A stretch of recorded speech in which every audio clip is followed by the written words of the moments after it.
Hello, everybody, and welcome to the first episode of the BadMotoGP-Show. I'm your host, Leo, and right next to me, you'll see Keelan. So, Keelan, please introduce yourself. Hello, everyone. Somehow I've managed to find myself on here, traveling across different dimensions somehow. But you know what? I'm a fan of the show. I'm a fan of the meme page, and Leo's very kindly asked me to join him on this journey. So I'm very excited to be here. We chat everything MotoGP 2 and 3, as well as I'm sure a whole host of other irrelevant stuff. And yeah, very exciting. How are you, Leo? Yeah, I'm good. The idea behind it is that I want to use my platform, my little platform, a little bit to talk a little bit more serious about MotoGP. Not completely serious, don't worry. Why so But serious? yeah, I thought about Keelan because he is also a part of the MMA Island Podcast. So if you're into MMA, check it out. So I thought he could be a good guest and or a good co-host, as I would say. And yeah, let's see how it works out because the plan for the season is pretty much to do the reviews for the races.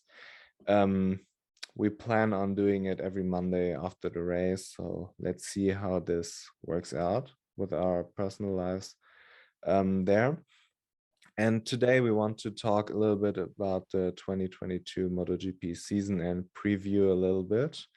We have our official predictions, and also there are some bold predictions, some crazy shit what's about to go down there. So you don't want to miss that. And yeah, we thought we could talk a little bit about Mark's season because yeah, there's a lot to uncover, I guess, with the injuries and the new Honda, which looks kind of promising. And at the end, we will talk a little bit about MotoGP Unlimited and maybe something about the test as well. Let's see. Nothing lined up there, but maybe we can do something freestyle. So I would like to begin with your MotoGP World Championship prediction. So tell me what you think. Right. Well, ladies and gentlemen, we are starting, of course, at the very top because knowing me, I'd start at the bottom, but Leo made me start at the top, which is the right way to do it. So, who do I think is going to be MotoGP World Champion? There's only one guess here for me, based on the tests, based on form from last season as well. I think it's going to be Pecco Bagnaia. You know, in obviously I'm from the north of Ireland, so I get the BT broadcast of MotoGP every week/weekend. And Neil Hodgson said last season that when Pecco Bagnaia gets a taste of winning, he isn't going to stop. And there's no evidence to contradict that. Pecco has been on an absolute tear since he got his first win last season. And I see that continuing all the way to Ducati's first title in over 15 years. Yeah, I mean, all the pieces line up there because Ducati is, in my opinion, the strongest bike on the grid. And Pecco had such an amazing end to the season. He didn't start the season off pretty well, where Fabio did a lot of his work. So I can definitely see Pecco as well. He's also my pick, which I don't want to say it's a no-brainer because it's still MotoGP, but he's obviously the big favorite because of the way he ended last season. So I'm completely with you there. Yeah, so So moving on to then Moto 2 and who I think is going to end up as world champion of that division. Again, there's only really one pick for me here, given that Lord Remy Gardner and his arch rival, the moral champion Raul Fernandez, are now in the Premier class. For me, there's only one pick, and that is the man to whom most of our pages adorned, Pedro Acosta. Now, there's a lot of reasons why I think Pedro Acosta is going to be champion, not just because he's the reigning Moto 3 champion, but because his testing has been sensational. first time ever on a Moto2 bike, and he set the lap record by nearly 0.3 seconds over Aaron Canet, I believe, who's been in the paddock for a number of years now. If that doesn't tell you anything, nothing ever will. For me, Lord Pedro Pitlane Acosta will be Moto2 world champion.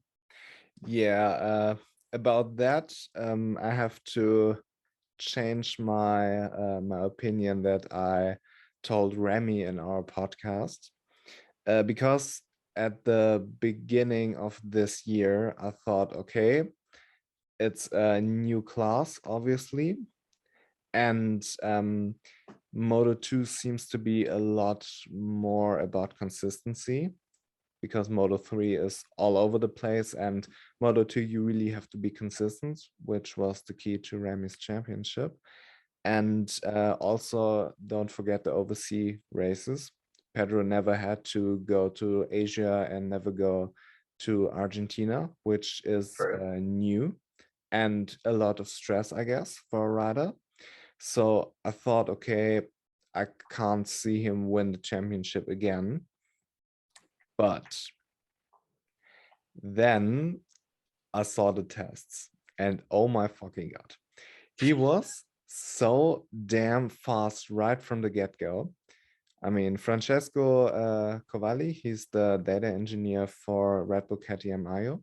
And after the first Jerez test, after the 2021 season, he said to me, okay, Pedro will be special. It's going good. And yeah, now I believe him. So still Pedro Acosta. I was about to say Aaron Canet, but the mental strength of Pedro Acosta is the key here, I guess. He won't do the same mistakes that Raul Fernandez did, and I will say that he will benefit a lot from Aki Ayo having to deal with the rookie last year and how to manage all of this. So I can see a similar result, that both Red Bull KTMs will be fighting for the title. But because of Pedro's mental strength, I believe it will be him and not Augusto Fernandez. And also Aaron Canet, I don't believe he has the mental toughness to go into a championship battle and don't make any errors. And Pedro, he's a gangster. Now I'm convinced that he will win the Moto2 championship again. So yeah, going into Moto3, which is pretty much a lottery. Who do you have there?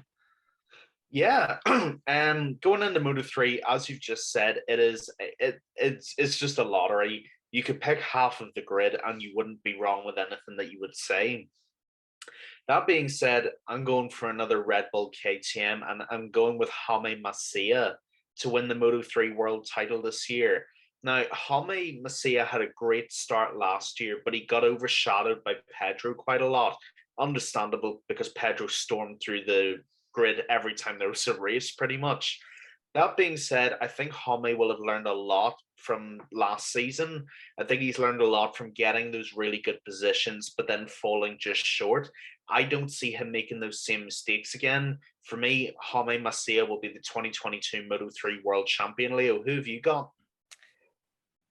I don't believe it. I mean, I can see a lot of people winning the championship, and Masia isn't one of them, because I just don't believe that he has the talent and also the mental toughness to do it, because he got smoked by Pedro. True. And that's why I changed, or not changed, because I thought Izan Guevara is my pick for the championship. Aspar is doing a great job with its riders, and Izan won a race without winning a race, so the sky's the limit there. Man can do it all. And yeah, I don't see Dennis Foggia winning it. I don't see Sergio Garcia winning it. And the reason behind that is that usually if we go into a new season with Moto3, because it's so unpredictable, that the early title favorite almost never wins it. I mean, look back in the past, there's usually a complete surprise, and I can see Guevara doing it. He had a great season last year with a lot of potential, and he also has a great team surrounding it, and I believe he has the confidence to go balls to the walls. And I see maybe Dennis Foggia being a little bit too careful there, you know. Yeah. But yeah, you know, it's a lottery, so we are probably both wrong. No one our luck, yeah. So moving back to MotoGP, so let's discuss the rookies of the year. Who do you have in MotoGP? In MotoGP, my rookie of the year, just let me have a look because I'm just trying to remember. Oh, yes, my MotoGP rookie of the year is your very, very good friend, Mr. Remy Gardner, the reigning Moto2 world champion. Now, there's a lot of reasons why I've said that Remy's going to be the rookie of the year, but I just think Remy is so quick. And one of Remy's best attributes by far is one of the main things that his rival Raul Fernandez does not and did not have. Remy is a very cool, laid back personality. And generally, the more relaxed you are and the cooler you are, the faster you ride. And Remy's already shown that in glimpses in the Mandalika tests at the very beginning of the winter on his KTM. He looked very, very quick. I know he's dealing with a rib injury right now, if I'm not wrong. But And or yes, sorry, his hand. I was thinking of the other one.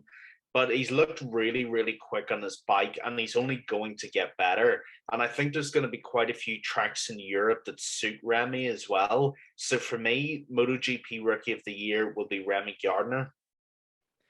I hope so. I really, really hope so, because Remy is an amazing guy.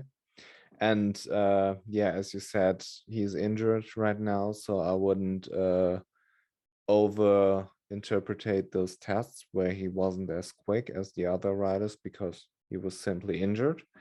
And honestly, I don't see it. And the reason behind it, if you look at Remy's career, he is a rider who adapts slowly but improves constantly. So True. I can see him doing okay results, finishing in the points, yeah, and being better each race. But I don't see him being fast, or fast, sure, but as fast as the other guys right away. Um, if you're hearing this, Remy, I'm sorry. He's going to Um, disown us after this. yeah, probably. Please don't unfollow me. Please don't block me. We need your support. And the other thing here is the KTM. I'm not quite sure if the KTM is the bike to be fast on early on. Maybe they're doing something great. I don't know, but I will go with Marco Bezzecchi, because he has the Ducati, which is the best bike. He has a lot of experience in Moto2, which will suit him. And he is in Valentino Rossi's team. And in my opinion, they did a fantastic job with Luca Marini last year. He wasn't overly special, but he was very, very consistent, and he didn't made any stupid mistakes. So I can see Marco Bezzecchi doing with the Ducati amazing results. If I'm not mistaken, he has a GP21, and Luca Marini last year had a GP19. So I can definitely see him doing something there. And with the other rookies, I don't know. So I will go with Marco Bezzecchi there. Good shout. Very good shout. Yeah.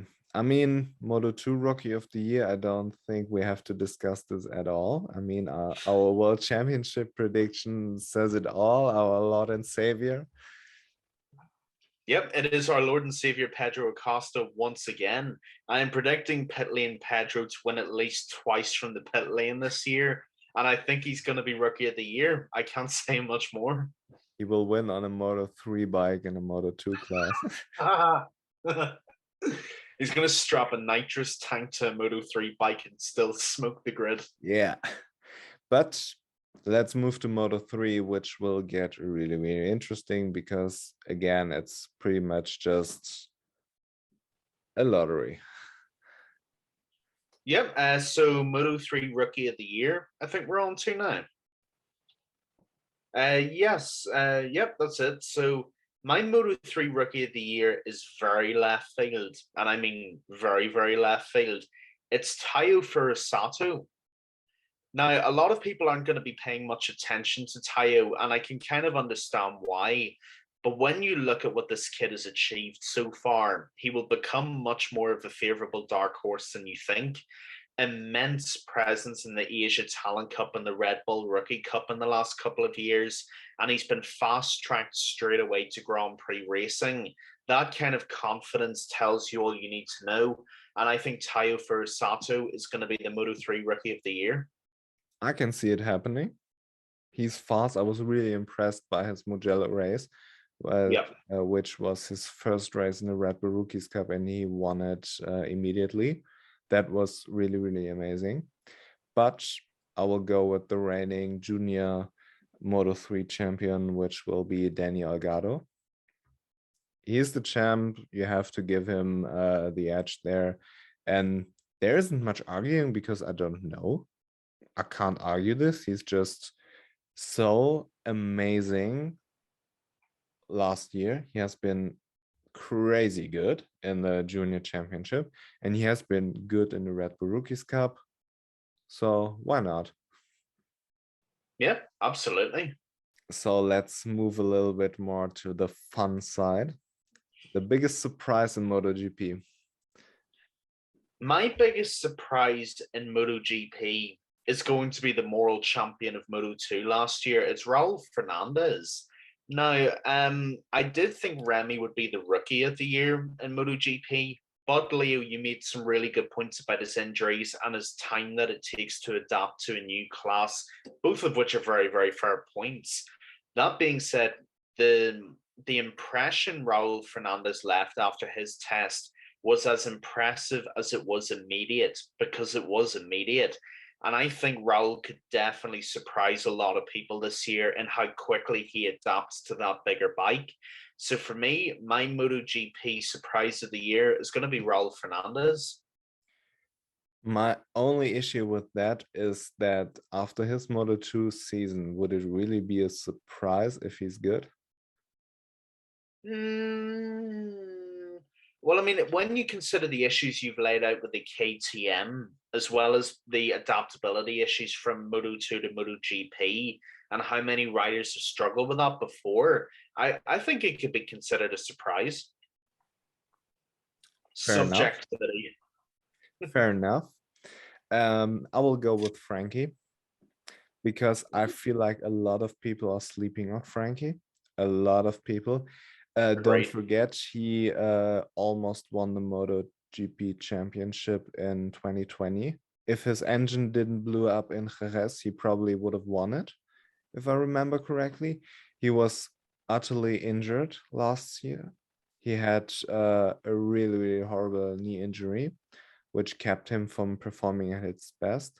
And now he's in the factory team. He had last season, the end of last season, in the factory team trying to adapt there. And I can see him contending for the title. And I believe he will surprise a lot of people because there are a lot of people sleeping on Frankie.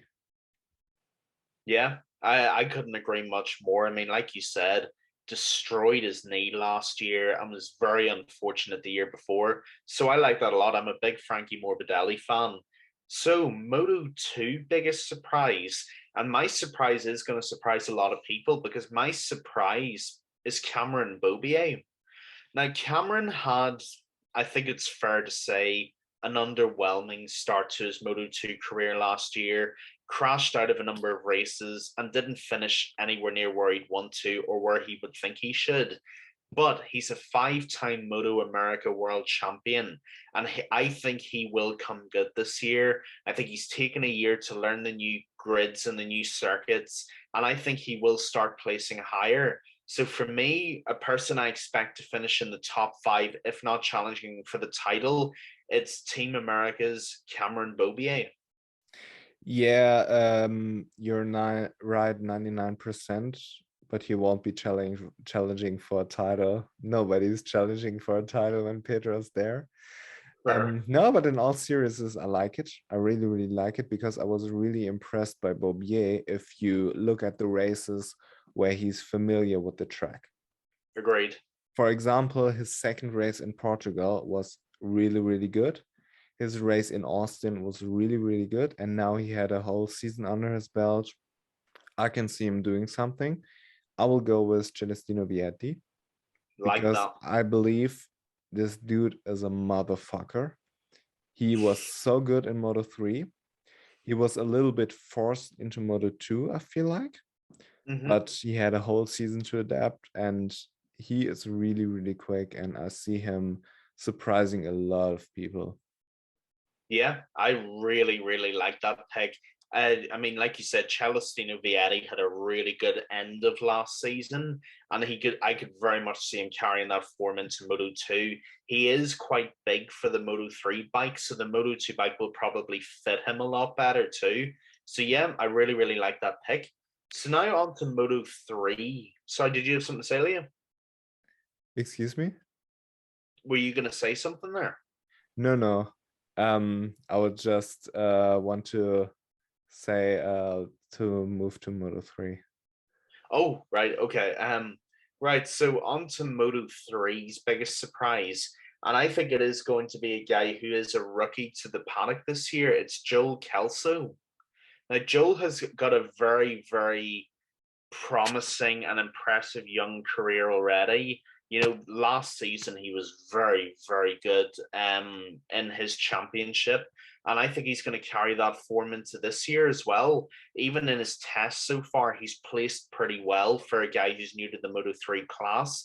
And I think when he takes that into his race pace and everything else, I think you'll see a guy who does very, very well. I would expect him to be around maybe sort of mid-table towards the end of the season, but that would definitely be more than good enough for him. I think Moto3's biggest surprise will be Joel Kelso. Yeah, Joe Kelso is also really, really good. I remember when Darren Binder crashed into him at the Sachsenring and transferred half of his talent into Joel Kelso, why he was able to beat Daniel Gardo in Portugal in the Junior World Championship. So yeah, and he impressed me ever since. And the Misano race was utterly gangster. I mean, Oh, the fast right corners there on the straight in Misano. I forgot who it was. Maybe Ivan Otola was going into the hairpin where Remy took Chantra out. I don't know which turn is. I think 13 or something. And I guess it was Ortola going into the inside, and Joel Kelso was like, "Nope," and he managed to secure the victory on the outside. So really, really gangster. But I will go with Tigers. God damn it. Because Javi, I believe, has been done dirty by Leopard. He had an Oh, definitely. amazing rookie season. If you take out Pedro Acosta, he would be the rookie of the year by far. And he was better than Suzuki last year, who he was replaced by. So, yeah, Javier Tigas won the last race, new team, Postal GP. I can see him having some good results there. Yeah. I really like that pick a lot. And like you said, Artigas was done so dirty by Leopard. I'm looking forward to seeing him with that fresh start this season. So yeah, I really like that a lot, Leo. So if I'm not wrong, we are on to the biggest disappointment in MotoGP this year. Now, Yes. ladies and gentlemen, it is fair to say this is where it gets very, very tasty. This is where we get our meme content from, or should I say, this is where Leo mostly gets his meme content from. Now, my biggest disappointment is perhaps not surprising, but I think the biggest disappointment in MotoGP this year is going to be Maverick Vinales at Aprilia. Now, we all know the story of Maverick Vinales. I'm not going to rehash it because it's as ugly as it is extensive. But suffice to say, he's gone to Aprilia to get a fresh start, and it looks relatively promising. The problem with Maverick is that I just don't think he's going to do anything with it. That's just the truth. I think the second he has a tough race, he's proven he's psychologically brittle. I think he'll break the second it goes wrong. I think there'll be more internal issues with Aprilia. And I think that might be him done if he has a bad season this season. And unfortunately for him, because I do like Maverick, unfortunately, I think he's going to have a tough season, which means I think he's going to have a very bad season. So my biggest disappointment for 2022, Maverick Vinales. Would you really be disappointed if Maverick underperforms? I know, it's like, can we get any lower? Yeah, I mean, that's his bread and butter. He finished good in the tests and then he disappoints in the season. It's what Maverick does, so I don't really see it as a disappointment. It's more like MotoGP biggest expectation, Maverick Vinales underperforming. Oh my God. Yeah, I'm sorry, I like the guy, but he has some kind of issue because he has talent and he has a good bike. The Aprilia seems to be quite good right now, even though I like to make a lot of fun of Aprilia, but they seem to figure it out. And yeah, there's something going on there. I don't know what it is, and he probably doesn't know as well. Fair enough. But yeah, my biggest disappointment is Fabio, because I Ooh. don't believe that he will be able to override the issues with the new Yamaha, and he seemed to be very unhappy with Yamaha, and there are these rumors of going to Honda or to Ducati, and yeah, I don't see him having a bad season, but I don't see him repeating, and I don't see him being in contention for the title, which from Fabio's perspective would be a disappointing season.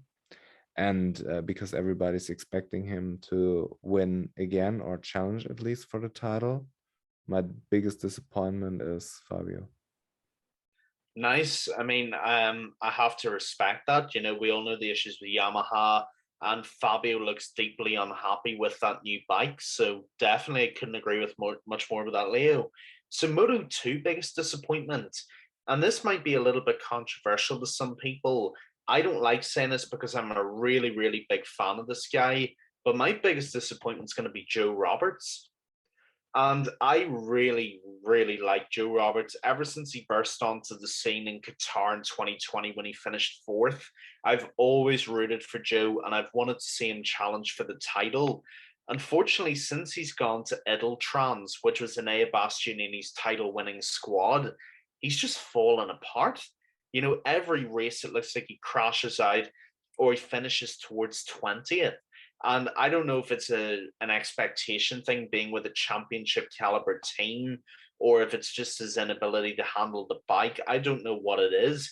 But Joe Roberts just did not get it together last season at all. And especially in a class as tough as Moto 2, it's very hard to recoup that momentum if you can't get it to start with. For me, biggest disappointment, reluctantly, Joe Roberts. I don't feel like the expectations are so high for Joe Roberts after the season. I Sure. believe he could be up there for 2021 biggest disappointment, because after 2020 there were talks about him going to MotoGP with Aprilia, yada Very yada true. yada. Didn't happen, and as you said, he didn't perform. And I'm always questioning why he isn't at American Racing Team, especially Same. last season where they had Marcos Ramirez. I mean, put an American dude in there is good for the brand, is good for the marketing, and Joe Roberts isn't worse than Marcos Ramirez. There are a ton of Spanish rider. There's no benefit there from a marketing perspective there. But yeah, forget that. Can see it. For me, it's Sam Lowes, because a man with the shortcut of his name, which says slow, can't win a title. And this has to be the expectation there. I mean, he has fallen short a couple of times.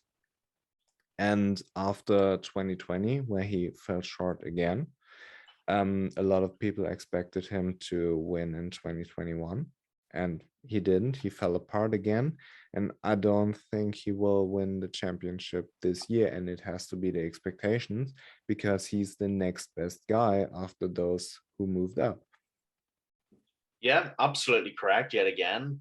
So on to Moto3 biggest disappointment, and truthfully, there's quite a lot of people we could pick for this. And I'm almost rethinking my pick because of the logic with Vinales and that there's no expectation at all to begin with. If anything, the expectation is that they'll just fuck up and disappoint. But you know what? It's his last season. He's allowed to be in the class anyway, so he might as well disappoint us one more time. It's John McPhee will be my biggest disappointment from Moto3.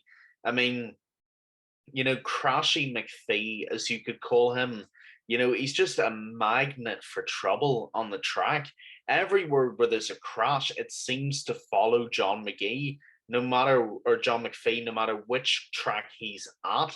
And, like I just said there, I mean, the fact that he's at the age limit for Moto3 and he's never gotten a move up to Moto2 kind of tells you everything you need to know at this point. And this season is make or break for McPhee. If he doesn't get it now, he just ain't getting it. And that's the truth. So for me, my biggest disappointment, because I do expect him to fall apart again, is John McPhee. Yeah, as you said in the beginning, there aren't really expectations for him. So I don't know, because John McPhee is John McPhee. He's always kind of hyped up as a potential championship contender, but that's more media than truth, I guess, because people would like to speak it into existence, but they ain't LeVar Ball, so they don't have the facilities with that big man. Shut up, Big Shaq. Yes. My biggest disappointment is Ana Carrasco, because first of all, there will be a lot of eyes on her because she's the only female rider on the grid. She's a world champion in the WSSP 300. And hate it or love it, I don't care. That's the B League. True. There are a lot of people who went from the GP classes to the super sport classes and won title immediately. I mean, Sandro Cortese or Ana Carrasco or Dominic Egeta, all of these people won there immediately and had a great GP career, let's say it nicely. And Ana Carrasco, because she's a world champion, nobody can take that away from her, brings a lot of expectations. People would like to see her succeed. Me too, because it would be great for the sport, great marketing, and everybody would benefit from it, but I just don't see it. She got her shot back in 2013, 2014. I guess she was there, and she disappointed then, and she will disappoint again. Yeah, I mean, I got to be honest, I think it's a very fair pick, and I think your arguments are very fair as well, Leo, so I agree with that a lot. The other point I'll make about Ana Carrasco is, even though we would all love to see her win because it would be amazing, and it would, so many more females, I think, would watch motorcycling in the Grand Prix scale if they had a world champion to look up to, or someone who at least was competitive. The other thing as well with Ana Carrasco is that she's just coming back from a broken back, which is a career ender for nearly anybody anyway. That could be, if she falls off once and has a bad enough crash, that could be seriously debilitating for her. So notwithstanding the ability and so on that you've mentioned, there are genuine health issues potentially with Ana Carrasco as well. Obviously, we don't want to see that, but I hope it isn't the case. So now that we've gone out through our disappointments and our surprises, it's time for who we think will be the constructor champion. Again, this probably isn't a shock to anybody. They've got 1/3 of the bikes on the grid, for Christ's sake. There is no real shock anymore. It is going to be Ducati for me. I think it's going to be Pecco that does it for them. But they've got 8 bikes on the grid now. They don't have an excuse for not being constructor champion. but it is the best bike in the grid. It's like a missile on wheels, and yeah, need I say much more? Yeah, I don't have to say anything. I guess it's self-explanatory. They will probably win the world championship again. Yeah, absolutely. And we move on from that. Now, best independent rider. This category I really like a lot because I have a feeling me and you might be quite different on this. My pick for best independent rider is Enea Bastianini. Now, the Beast impressed me so much last year on that 2-year-old Ducati. You know, he got a podium and he was just really, really solid towards the end of the season. Now that he's on a newer bike and probably a better Ducati than last year, I can see him picking up quite a few more podiums than he did last year. I think there's some tracks that'll really suit his riding style. And I think he's generally very consistent as well when he finds his form. So for me, best independent rider, Enea Bastianini. Yeah, I have to disagree. I will go with Jorge Martin because he is a motherfucker. That needs to be a t-shirt. What the fuck was this? He bursted onto the scene in Qatar. Pole position in his second race, led the Grand Prix for 2/3 and 1/2, whatever, after he got overtaken by Fabio, and injured himself in Portimao, came back in Barcelona, I guess, won in Austria. True. And he had a really, really solid season. This dude can challenge for a title, and I can see him. I don't want to spoil my bold predictions, but I will do it. I can see him going into Ducati in 2023, into the factory team, of course. So Jorge Martin is my lock. I would bet money on this. Hey, it's probably the best pick to make. I don't disagree with it at all. I think Bastianini could almost be as good, but if you had to put money on it, I would probably bet money on a Jorge Martin. So I definitely agree with you there, Leo. Now it is on to our bold predictions, and No, we again, forget one. We forgot one. oh, We forgot the MotoGP best independent team. oh yeah, oh god, yeah, we did, didn't we? Right. Well, ladies and gentlemen, I apologize. It appears I've left out a category. The best independent team. And I'm going to be, God, this is interesting.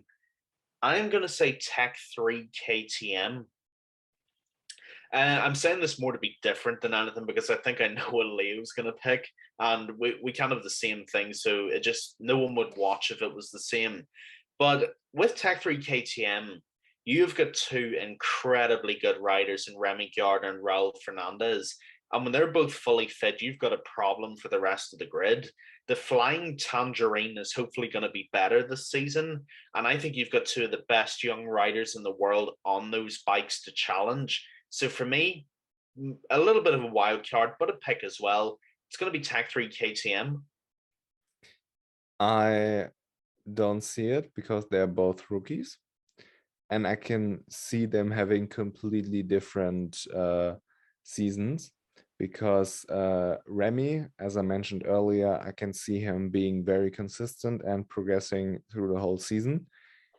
But I don't see him pulling a Jorge Martin and starting from pole in his second race or doing a Marc Marquez and being on top instantly. And with Raul Fernandez, I see him being a genius at some time and being a complete moron on the other day. I can see that. So I can see him crashing out 4 races in a row and then finishing on the podium the next race. I can totally see that happening. So the consistency isn't there. So I don't think Tech 3. And also I don't trust the KTM. But maybe Miguel Oliveira and Brad Binder are just shitty riders. So who knows? True. There aren't many references last year because Ika Lecuona and Danilo Petrucci aren't particular I hate to say it, but overly good riders, because I like them both. And I feel like Ika Lecuona should have got the Yamaha seat. And Danilo Petrucci is such a sweetheart. I love him to death. But he isn't the talent that other riders are. So Yeah. I don't know.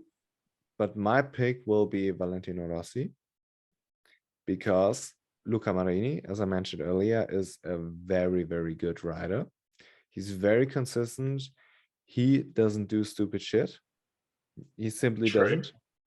He will be very consistent, and on the new Ducati, he will be quicker. He gained a lot of experience. And also, you have my MotoGP Rookie of the Year, which will equal a lot of points. So together, they have my pick for the best independent team. Yeah, very good pick. Can't argue with it at all. Will not argue with it. So that does actually leave us with our last category this time. And it is the top 3 MotoGP bold predictions for this season. So I'm going to list them and then I'll explain each one and then I'll hand back over to you, Liam. Let's go through them one at a time. I want to discuss them. So I'll do my first, talk about it, hand over, and then back. Yeah, that's good. We can do that. Yeah, whatever. You can do 3 in a row. I don't care, but I want to discuss it. Okay. So my first bold prediction is that Marco Bezzecchi gets a podium for VR46. I can see that happening. My second bold prediction, perhaps not as bold because, again, expectations, but, you know, Alex Rins loses his seat at Suzuki. I can see that happening. I can see that totally happening. Okay, this one I don't think you will see happening. Remy and Raul finish in the top 5 at the end of the season. Oh, so you're telling me that there will be 3 riders who are not Tech 3 riders. So you have your world champion, you have Pecco. Yes. You have Frankie. Your best independent rider, Bastianini, who has to be better if you put them into the top 5. And then there's one left, which could be Fabio, Frankie, Marc Marquez, Paul Espargaro. Could be pretty much everybody, so no fucking way. Hey, I'm putting the chips in on Remy and Raul. I think the only thing that will really destabilize them is whether they can actually get on or not. But in terms of the talent, that isn't arguable. You know, the evidence speaks for itself. Probably the best Moto2 title season in history, I would argue that. And I think with both of them, you've got an insane amount of talent on a MotoGP bike. I'm not saying that they're going to win races and win them by laps, because I don't think that's ever going to happen. But I think they could be consistent enough. Well, Remy or Raul, maybe not. But Remy will absolutely be consistent enough to be top 5, top 6. I think he is capable of that. And Raul is capable, like you said, of those moments of genius where he can pull big points out of the bag. So yeah, it's bold prediction season. Remy and Raul to finish in the top 5 at the end of the season. I can see that happening next year. Fair. But that's what makes it bold. Yeah, sure. If it was next season, it wouldn't be bold, would it? You understood the assignment. I did understand the assignment. And like everything, I went too far with the assignment. No, but yeah, regarding Raul, I don't think he has the consistency. And yeah, Remy, I believe next year will be a problem. But I believe he will need to gain the experience to feel comfortable. And the way I got to know Remy, I don't think there will be an issue between them two, because Remy is a really, really easygoing guy.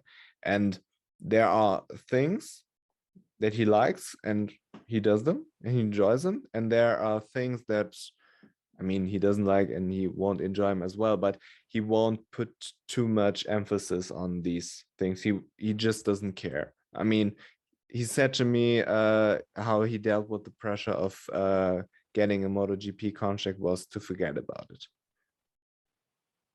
All the injuries he went through, all the shit that happened to him there, and the troubles with the journey from Australia to Spain. I mean, he has this amazing ability to just switch things off, I feel like. And Yes. I also know for a fact that Remy is a really, really easygoing guy, and he won't be the one initiating trouble. He will just do his thing and be respectful. He's a very, very kind young man. And if there is anything, I believe it will come from Raul. And also, I believe Remy will be mature enough to not poke back and just ignore it. So Yeah. I don't see them beefing at all, or not to an extent that will go to Valentino and Jorge Lorenzo. And I can see them both being a real problem later on, but this, no way. For a fact, not top 5, maybe top 10. If things are really going well, top 10, but never ever, never ever And top 5. that's why we do bold here. I'm Yeah, just saying, I think it can happen. it could happen. But you know what also could happen? I'll spoiler this one. I believe that Jack Miller will lose his seat to Jorge Martin. And Mhm. I don't think it will be because of Jack Miller's bad performances. I more think that it will be because of Jorge Martin's great performances, that I can Ducati see that. has no choice. And yeah, just to not lose him, because if Suzuki opens up and Ducati says no, you won't get a factory ride, and he wants one, maybe Suzuki. Who knows? Yeah, I I absolutely. don't I don't think KTM, because this bridge is burned. But yeah, I can't see Ducati not giving him a factory seat if he's nearly as good as I think he is. Yeah, I think that's very understandable, and I would argue it's likely. So yeah, I agree with you. So my next bold prediction is Aleix Espargaro will win a Grand Prix, but Maverick Vinales won't score a podium. I don't see Maverick. I agree with you, but I don't necessarily think that's bold. I think that is just reality. I don't see Maverick getting remotely close. Aleix I like, but the only thing that I would say with Aleix is that Aleix cannot dogfight with opponents. When he gets Oh, he overtaken, can. see, I kind of disagree with that. And it's not that I have anything against Aleix. I actually really like Aleix Espargaro. But every time he gets overtaken, he seems to have a real issue with getting the position back. He seems to fall down the pecking order quite easily and unable to get it back. That would be my only concern. But I believe that's more due to the fact that he has a shit bike, because he is used to overriding problems. Yeah, a And bit like Fabio last year. he had the CRT bike back in 2014, or now 2013 was it? Then the Open Yamaha, then the new Suzuki, then the new Aprilia. So he always had to deal with these bikes who aren't ready. And I feel like Aprilia did a step, not title contender step, but crazy race where they might win a race step, you know? Mm-hmm. So I can see him winning some kind of crazy race, not by pace, but he's a dog, and Just by he can, being in there. yeah, and he can fight. Trust me, he can fight. So the last one is Paul is a title contender. Paul Espargaro on the new Honda can challenge for the title. Yeah, that's bold, but I like it. I mean, throughout winter testing so far, I mean, Paul could not have sung the praises of the new Honda any higher. He seems to really, really enjoy riding it. He says they've put much more emphasis on the rear as opposed to the front. And if everything's as true as he says it is, then yeah, I don't see why that can't happen. I like that prediction. Yeah, and that's pretty much why I'm saying this, because Paul told me that the Honda from 2021 is basically a bike only Marc Marquez can ride, because it has no rear grip at all and all the front grip. Yeah. So it has so much balance towards the front, and that's exactly what Marc Marquez wants, apparently, because he developed this bike. And Paul also said that the new Honda goes more into the direction of a KTM, which has a more balanced approach. But with Honda engineers, and I believe if they leave their arrogance behind, they can build a good bike. And I can totally see him being a contender there, because he showed flashes of brilliance with the Honda and with the KTM, and he has a lot of experience. And if he has a bike that works for him, he is fast as fuck. Yeah, he is. He is fast as fuck. That is very, very true. And you know, even people who can remember back a few years ago on the KTM, which he developed, he was getting to that point of podium race win. He really wasn't that far away. If he's on a bike that's anything like that, that's much more balanced, I think all three of your predictions could very well come true. I like them a lot.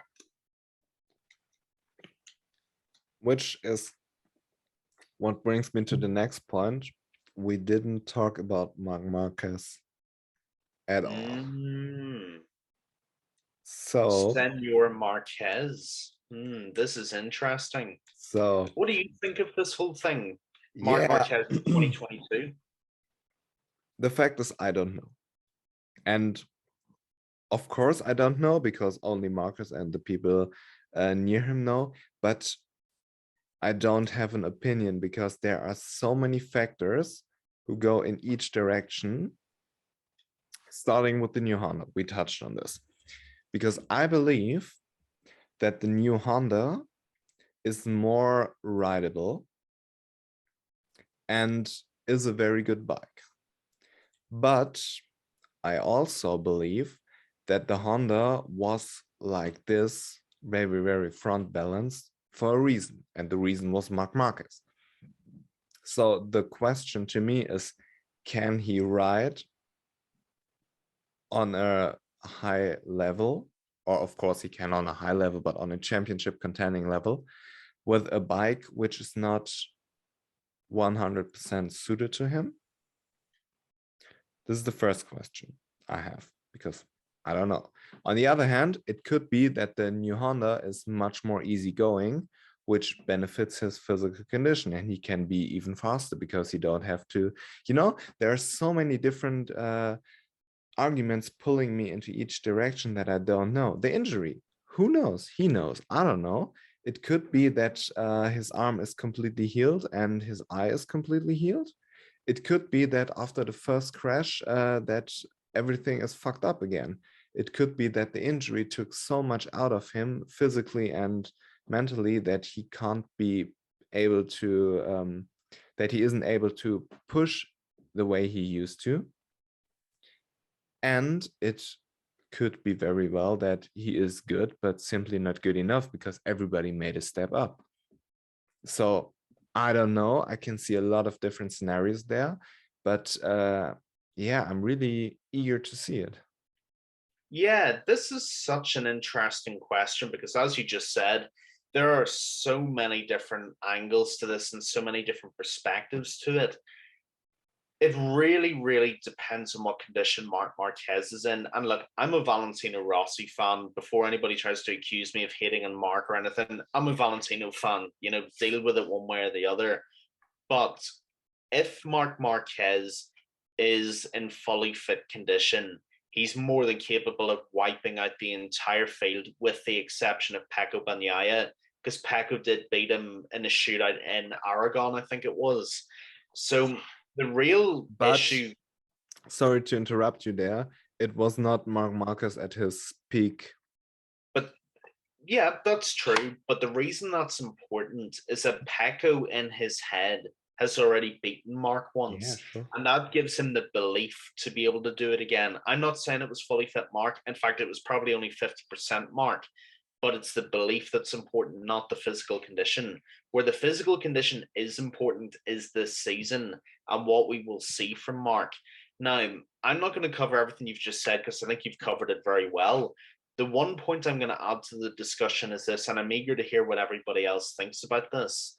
There are some media reports, and I don't know how accurate this is because, shock, I'm not Marc Marquez and I'm not a member of Marc Marquez's camp, but I've read reports that Marc has moved his team to Madrid to be closer to his doctors.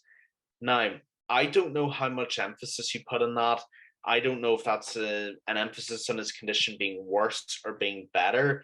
But, and again, I don't mean this in any sort of funny way.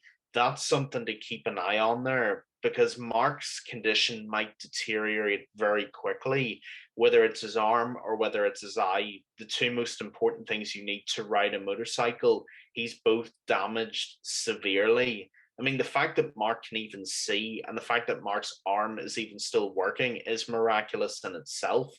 Whether the strains of that Honda are going to be too much is really where my question is.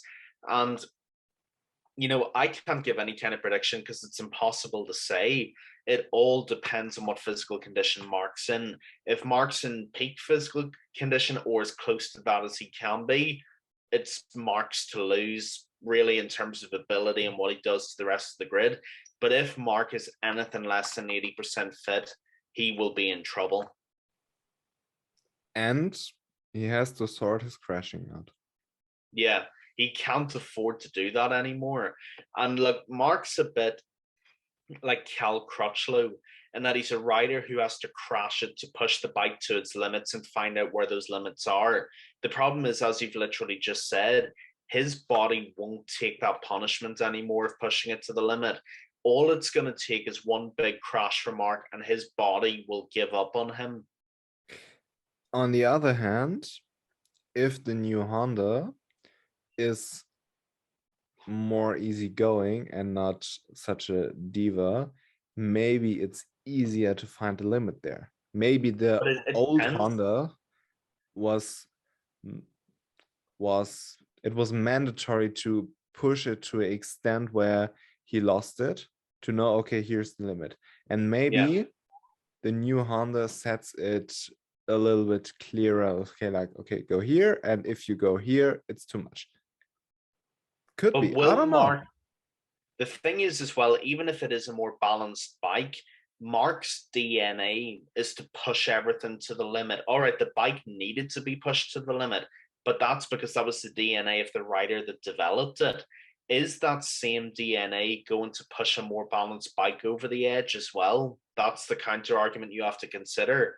If Mark can adjust his riding style, but then you don't get the old Marc Marquez. Mark's loved by all of his fans because he pushes that limit and goes over it. If he can adapt his mentality, by all means, but he can't push a balanced bike over the limit either. Yeah, and let's be real for a second. Dude's 29 years old, I believe. And he just turned 29. He has a birthday in February. And if he hasn't learned it by now, he will never be able to be like this. And if this injury was a lesson, then don't push the bike too much, because this whole shit started because there was no reason for him in Jerez in 2020 to push the bike the way he did. No reason at all. There was no way he was going to catch Fabio, and in the next lap or so he would be able to catch Maverick, and he would cruise to his 9th title in 2020. So he's got to kill his ego. Yeah, I mean, he has to learn from his mistakes, and I would assume that he will. and he has to realize what you said, that one crash could end his career for good. He is on the edge. Yeah, the thing is, he's on the edge, but he's on the edge with his own health now, which is a totally different level of edge. I mean, we saw what happened to Jorge Lorenzo and why he retired. That horrific high side with a Honda at Assen, I believe it was, if I'm not wrong. I mean, he broke nearly everything, and he was never the same afterwards. Valentino Rossi in 2010 had a horrific leg break. You could argue he was maybe never the same rider fully after that either. The fact is, there's only so much you can push your limits before your own body will give up on you. And Marc Marquez, physically, you have to say, is almost superhuman to even still be here. And the fact that he's even still in title contention is miraculous. But he's what I'm telling you now, this is a prediction, and I hope it doesn't come true. He's one bad crash away from his career being over. Yeah, and don't forget Marcus a showman. He Yes. is a showman and loves to put on a show. There was this one race in 2019, I guess, in Thailand, where he was battling with Fabio, and he admitted that that he tried to hold back a little bit in order to push it to the last lap, to give the fans a show. And all of his saves, I mean, of course, if I could pull it off, I would be proud too. But the way he rides gives me the feeling that he enjoys to be in the spotlight, and he enjoys to do those risky things, and it's Yeah. kind of his personality, which is easy to say, okay, I won't do it anymore, I will be more careful. And maybe 99% of the time he will be able to, because he made progress there, that he doesn't do so much stupid shit. But there will be this one instance where somebody is pushing him to the limit, and there is the Spanish bull already who only sees red. Yeah, I agree. I think someone like a Pecco or a Fabio is going to get under his skin, overtake him, and Mark's ego is just going to snap. Yeah. And if that happens, that is, excuse me, that is very, very dangerous for him. He's got to get rid of it. And actually, on to our next topic of conversation, which is, of course, MotoGP Unlimited coming out in March. I'm really, really looking forward to seeing the behind the scenes of that, because that will tell us a lot. Yeah, of course. There's one little thing I want to add to Marc Marquez, which is kind of obvious, but I still want to point it out, that MotoGP is better with Marc Marquez being Yeah, competitive. Love him it or is. hate him, he is a superstar, and MotoGP is better with him. And I hope that the documentary will go a little bit into detail on his injury. I mean, they could have done a whole documentary on Marc Marquez alone, but Dorna can't market anything, so why not? Yeah, exactly.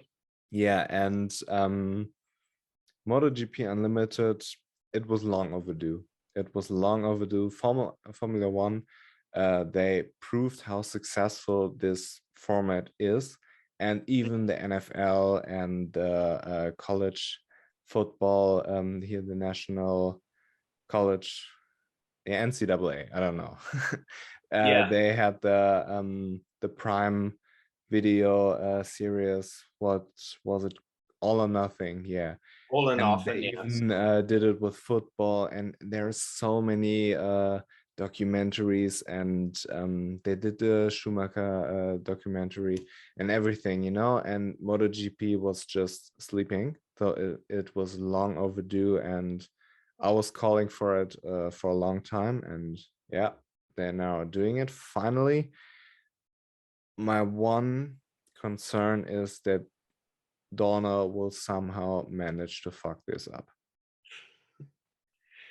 I mean, I think it's a valid concern if I'm honest with you. Yeah, first of all, way overdue. Way like 4, 5, 6 years overdue by far. The exposure F1's gotten from Drive to Survive, the exposure that NFL teams, college teams, football teams have been getting from All or Nothing, even the New Zealand rugby one, which was brilliant as well. The exposure they've been getting is second to none. So this is years overdue. But I am hoping this is Amazon's media that's in charge of it and not Dorna. If it's an Amazon only product, it'll be out of the park unbelievable. If it's Dorna's, it probably won't be as good. Yeah, there's a particular reason why I'm pointing this out, which is the Valentino Rossi documentary. I mean, it was Yeah. good, and I don't want to hate on it because I'm thankful that we got it. My only issue is that if you have with Valentino Rossi this much potential, the documentary took this much. They could have done so much more, and I'm hoping that they will go into detail more than trying to cover everything. I would Yeah. rather have a full episode of Yamaha and Maverick beef, and I don't give a flying fuck about Jorge Martin winning the Grand Prix. You know? It's true, though. It is true. Just give me the drama, spill the tea, and I'm happy. I don't want anything else there. I want focus on small topics with more detail rather than having everything in there and less focus there. Because as a fan who rarely watches MotoGP or just watches the race, okay, you can get a lot out of this. But as a Exactly. hardcore fan, if you're balls deep into MotoGP, you know 99% of the thing. Maybe sometimes something slips, but usually you get most part, which was my issue with the Valentino Rossi documentary. There's not much I didn't know. It was fun. Yeah. It reminded me of my childhood. It was great, but nothing or rarely things that I didn't know. Yeah. And I would It's a like, very good way of putting it. and I would like to give these insights that they are capable of to us fans, and hopefully they're doing a great job because they have so much potential. MotoGP is doing a fantastic job on the racing part of it. The marketing part is a second thing there.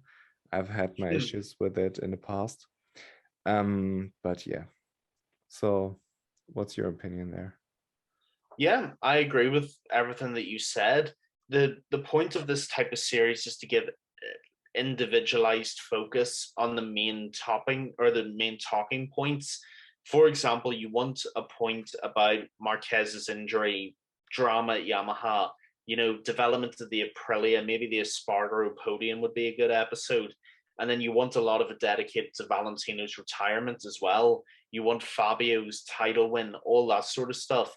As long as they know what to prioritize and what not to, I think we're probably good. But if it is anything like the Valentino documentary, I would hold justifiable concerns, is what I'd say. Yeah.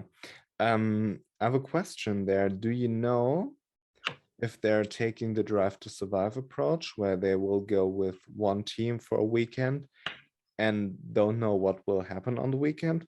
Or are they having cameras everywhere and just try to focus on the interesting parts afterwards? It's a good question. I can't say that I know because I've only seen the same trailers as everybody else. It seems like they're trying to take a bit of a mixed approach in that they're focusing on one team per episode, but it's the entire expanse of that. So, for example, the bit of the trailer with Vinales and the bike, and obviously the fallout that led to him leaving the team. From the trailer, it looks like they're covering the entire expanse of that in one episode. So the best judgment I could give is that it looks like they're trying to do it all with each team with one episode, sort of a hybrid approach. Yes, that's my guess as Yeah. well, as you're saying it right now, because you had to be extremely lucky to follow Yamaha right there at this moment when this is happening. Mm. I mean, Netflix has a hand for it. Maybe Amazon does too. I don't know. I will be